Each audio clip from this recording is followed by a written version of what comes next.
All right, welcome in. It's time for another look at a 49ers prospect. And this is exciting because I know everybody is crying for more offensive line help for the 49ers, both for the short term and for the long term. Depth for the short term, long term wise, you got to start thinking about replacing Trent Williams because the truth is that Trent's going to be 35 years old. And the 49ers obviously don't have very valuable draft capital. So you have to look at potential value in the middle rounds. Well, Braeden Daniels out of Utah. Look how interested the 49ers are in him. Formal visit at the NFL Combine. They went to Utah to see him work out along with three other teams. And he is one of the 49ers 30 for 30 visits. You're only allowed 30. So, anyway, I got some tape out for Braeden Daniels. Exceptionally athletic. Let's have a look. Good job by Mike adding the little circles in. Immediately, you'll see number 71, and you'll see him mauling people. Gives me Trent Williams' son vibes. Spencer Burford did last year, too. By the way, Burford was somebody that the 49ers scouted intensively last year, and they ended up picking him. But here you could see Braeden Daniels, obviously strong enough for the college level. These players are not getting around him. Here's a much smaller, shiftier edge rusher that didn't have the quickness to get around Braeden Daniels. Totally fine in pass protection. I mean, this is the Pac-12, so he probably loses some points because he's not in the SEC, so he's not dealing with the best edge rushers. But I mean, this is in the SEC. This is against Florida. So he did play a game against Florida last year against the Gators. Didn't have trouble there. In fact, over his college career, Braeden Daniels allowed only 5 sacks in 1,400 snaps. We're going to replay this video from the very start because that very first clip right here, this is against Florida. So this is Utah's opener against an SEC team. And you can see here working against a stand-up edge rusher, good first step, good athleticism, is able to just maul him to the ground. That's why I said Trent Williams' son. Have another look right here, pushing him into the ground.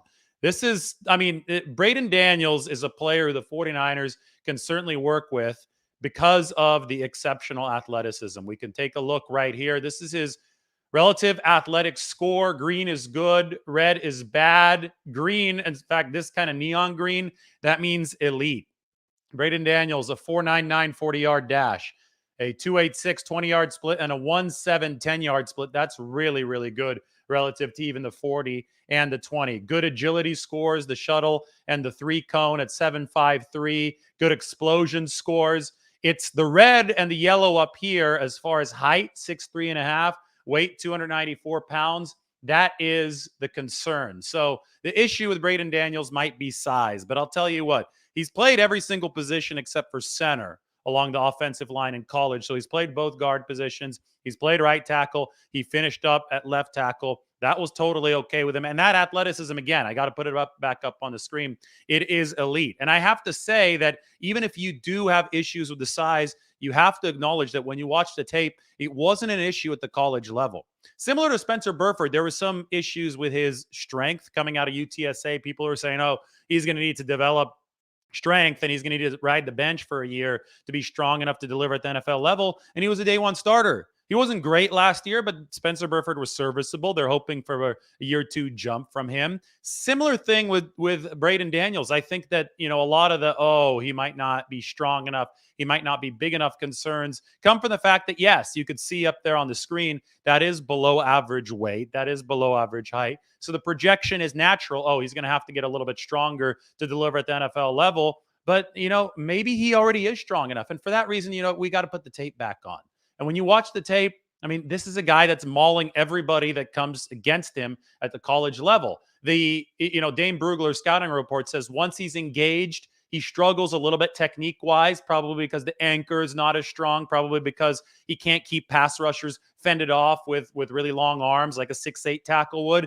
But at the college level, it wasn't that big of an issue. Only 5 sacks allowed in those 1,400 snaps. And, to be honest, the 49ers do need a couple potential concerns so they can draft a guy like this. Otherwise, somebody as athletic as Braeden Daniels would not last beyond the first round.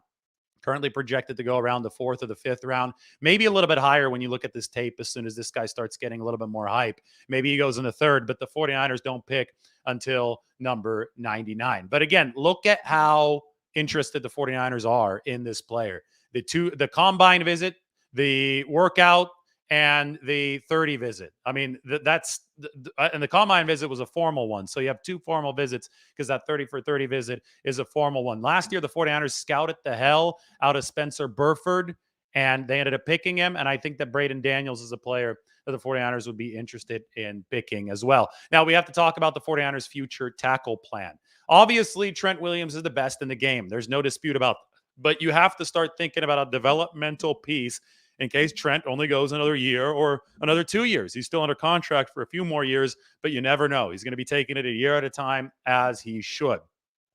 So right now, the 49ers don't have a pipeline project for any of these tackle positions. Is Braeden Daniels too small to be that project? Maybe, but since you have some runway time right now, you might as well see if an elite athlete like this can develop behind the scenes with Trent Williams helping him out, so that maybe he can take over that spot. And hey, it doesn't even have to be left tackle in the future. The 49ers have a much more immediate need at right tackle. Colton McKivitz is the presumptive starter at this point there, but you can always add competition. You can always add other options, right? And people are worried about that spot with the departure of Mike McGlinchey. So I think the 49ers do need to draft a tackle. A lot of people are talking about Blake Freeland out of BYU, but I don't know if Blake Freeland's going to last until pick number 99. You look at somebody like Braeden Daniels from BYU's rival school of Utah, same area over there in Utah, Salt Lake City versus Provo. Well, Braeden Daniels might be somebody who lasts until that 4th round, maybe that 5th round for the 49ers to pick. Anyway, one more time, why don't we put on the tape? Because Mike did a good job splicing together about a minute.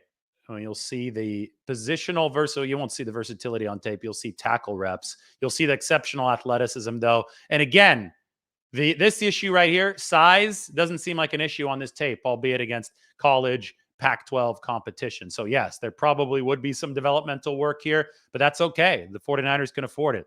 They need somebody who can contribute immediately as a depth piece and could potentially develop into a starter. And the big-time positional versatility with Braeden Daniels having played many positions is really, really important. No problem, though, on the Utah tape. Only 5 sacks allowed over those 1,400 career snaps. I would love to cover Braeden Daniels coming to the 49ers because Kyle Whittingham, their coach, Utah's coach, fascinating guy. He's done such a good job over there in Salt Lake City. He's got a bench press in his office.